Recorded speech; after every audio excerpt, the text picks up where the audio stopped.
Inġbarna hawnhekk il-lejla saċerdoti, kappillani, kapitlu tal-katedral, saċerdoti oħra tal-parroċċi flimkien magħkom, membri tal-aqdiet, membri li huma attivi fid-djoċesi biex il-koll flimkien nagħmlu talba waħda ħirġa mill-qalb lill-Alla tagħna u ngħidulu biex matul din is-sena pastorali li fiha ser issir il-vista fil-parroċċi ikun iktar qrib tal-familji tagħna, ikun iktar qrib inħossu iktar qrib tal-problemi tagħna, tad-diffikultajiet tagħna, ikun iktar qrib tal-persuni li għaddin minn inkwiet tal-qalb, inkwiet tal-ġisem, inkwiet ta' relazzjonijiet. Għalhekk qegħdin hawn il-lejla biex nagħmlu din it-talba qawwija ħirġa mill-qalb ta' kull wieħed u kull waħda minna lill-Alla tagħna, l-Missier tagħna. U din it-talba se tirtaqa' mat-tensjoni li għandu Alla, ma' xewqa kbira li għandu Alla li jkun magħna. Alla ma jafx joqgħod waħdu. Alla għamilna ħalaqna biex ikun jista' ikollu lil xi ħadd lil min iħobb biex iħobbna.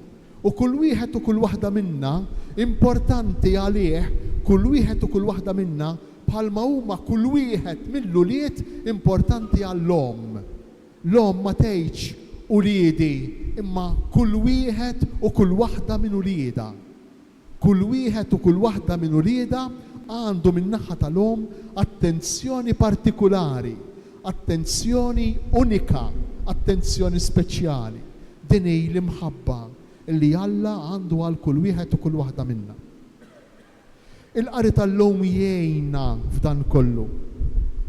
Il-qari tal-lum jgħinna nindunaw illi l-Ispirtu tal-Alla mhux qiegħed biss fuqna, mhux qiegħed biss fuqna s-saċerdoti, mhux qiegħed biss fuqna membri tal-aqdiet, mhux qiegħed biss fuqna membri li nattendu għall-Ewkaristija ta' nhar ta' Ħadd, insara prattikanti. Le, mhux qiegħed biss fuqna, imma qiegħed ukoll fuq Eldat u fuq Medat. Għalilna l-ewwel qari mill-Ktieb tan-Numri.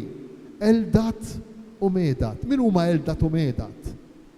U Ġoswe għalih, Ġoswe kif jista' jkun li l-Ispirtu tal-Alla it-tajjeb jistgħu jagħmluh ukoll dawk li mhumiex parti mill-komunità, dawk li mhumiex fil-kamp. U interessanti għax fl-ewwel qari smajna li dawk li kienu fil-kamp is-70 xieħ illi qasmu mal-Ispirtu ta' Mosè dawk bdew jipprofetizzaw, jitkellmu fis-sem Alla u imbagħad ma ssuktawx għalilna l-ewwel qari, ma komplewx.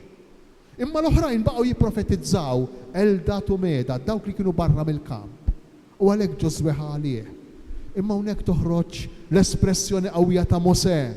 Jalla il-poplu kollu tal-mulej ikun profetiku. Jalla l-poplu kollu tal-mulej jitkellem f'isem il-mulej. U xi fisser dan għalina? Il-Knisja f'Għawdex biex aħna biss. Il-Knisja Uċija mhix il-parroċċi tagħna biss u dawk li jiffrekwentawha, dawk li jattendu. Imma hemm Eldat u Medat mhux wieħed u tnejn, illum il-ġurnata mijiet fil-parroċċi tagħna. Illi l-Ispirtu tal-Alla qiegħed fuqhom ukoll. Huma wkoll parti minn din il-komunità, huma wkoll parti mill-poplu ta' Alla. U allura min-naħa tagħna fid-dawl tal-qari tal-lum, kif għandha tkun l-attitudni li mġiba tagħna lejn dawn Eldat u Medat? Noqogħdu attenti għax jista' jiġrilna bħal San Ġwan, bħal Ġwanni llum għaddejs. Però Ġwanni Boanerges u li tirrat meta ra lil xi ħadd ieħor li ma kienx wieħed minnhom, ma kienx magħhom, qiegħed jagħmel il-mirakli, qiegħed jagħmel l-eżorċiżmi, qiegħed joħroġ ix-xaten mar fuq Ġesu qalu dan iwaqfuh. Dan mhux wieħed minna, dan mhux magħna. Noqogħdu ftit attenti għaliex għax kultant aħna nħossu forsi bejnietna, anki aħna membri tal-aqdiet, anki aħna saċerdoti, anki aħna membri tal-parroċċi, inħossu li l-aqda tiegħi l-aħjar u l-aqwa, il-parroċċja tiegħi l-aħjar u l-aqwa, il-grupp tiegħi l-aħjar u l-aqwa, il-mod ta' kif naġixxi jien, ta' kif nagħmel jien l-aħjar u l-aqwa. Dan kollu jmur kontra dak li jgħidilna Ġesu fil-Vanġelu tal-lum.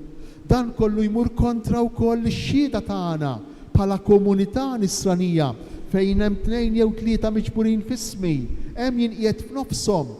Min dan jaraf kulħadd li intom dixxipli tiegħi, minn kemm tiftehmu bejnietkom, minn kemm tħobbu lil xulxejn, minn kemm lesti li taħdmu flimkien. U allura jekk hemm melda u meda hemm barra, jekk hemm barra hemm dak ir-raġel, dik il-mara li qegħdin jagħmlu l-mirakli f'isem il-Mulej Ġesu, li qegħdin jagħmlu t-tajjeb, li qegħdin huma wkoll li xandru valuri tajbin, imma mhumiex parti minn din il-komunità. Aħna r-reazzjoni tagħna li forsi nħossun iktar il-ġew iktar fil-qrib trid tkun ta' ftuħ, ta' apertura, ta' sinodalità. Kemm qegħdin nisemgħuha din il-kelma fi żmienna, nimxu flimkien, nimxu flimkien.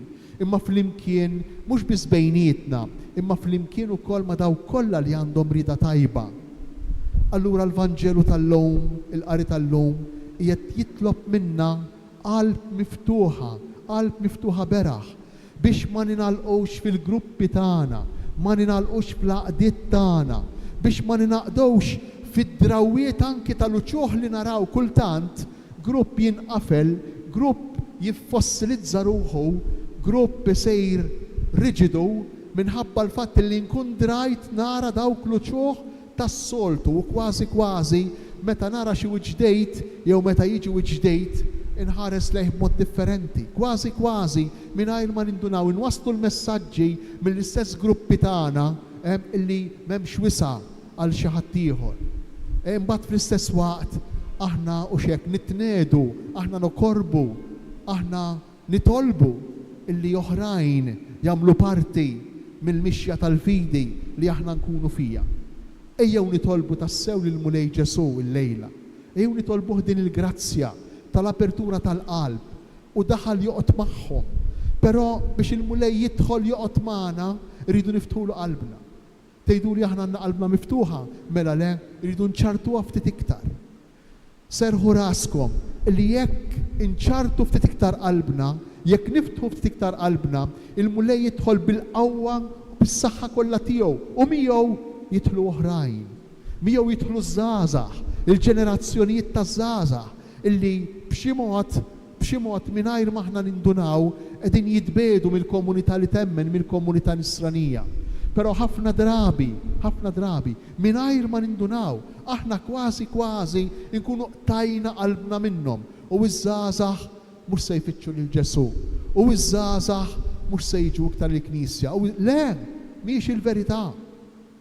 Huma konvinzjonijiet żbaljati li aħna ndebsu f'rasna u sfortunatament frott dawn il-konvinzjonijiet li aħna jkollna f'rasna imbagħad inġibu ruħna. U allura anke kif nippreżentaw lil Ġesu, kif nippreżentaw il-Knisja liż-żgħażagħ, kważi qed ngħidulhom isma' dik il-Knisja mhix għalikom ta' imma lina. Isma' dik il-Knisja mhix għalikom għax intom għadkom żgħar, il-Knisja għal minnu ikbar. Ejjew niftħu qalbna tas-sew għall-Vanġelu, ejjew niftħu qalbna tas-sew għal Ġesu, ejjew inħalluh jiġi joqgħod magħna biex imbagħad aħna wkoll bil-qalb miftuħa tagħna inħallu lill-oħrajn jidħlu f'qalbna, inħobbu tant lill-oħrajn biex hemm fil-qalb tagħna mhux tant isibu lilna, imma jsibu lil Ġesu u huma wkoll jiftħulu qalbhom u hu wkoll Ġesu permezz tagħna, permezz ta' relazzjonijiet sempliċi ta' mħabba u interess ġenwin. Ġesu ikun jista' joqgħod magħhom. Hekk ġara kemm fl-ewwel qari kif ukoll fil-Vanġelu. Eldat u Medat saru parti mill-komunità tas-70 xieħ. Dak ir-raġel li Ġwanni ħares lejh bl-ikra għax kien qiegħed jagħmel it-tajjeb sar parti mill-komunità ta' Ġesu.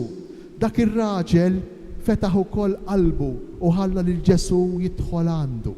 Ejjew dan il-proċess tal-Vanġelu li hu proċess attwali, proċess reali u ħaj li jista' jseħħ illum.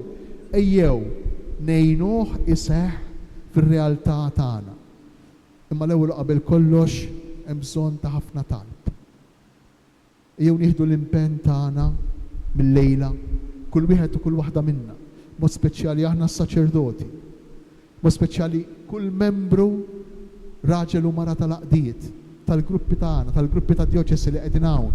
Nirringrazzjakom minn qalbi ta' din il-parteċipazzjoni. Kappillani, saċerdoti lajċi, nirringrazzjakom minn qalbi. Ejjew nibdew talba kontinwa li ddum sena sħiħa biex il-Mulej tassew jiġi jiltaqa' magħna, jiġi għandna, ħalli permezz tagħna ikun jista' jasal għand l-oħrajn.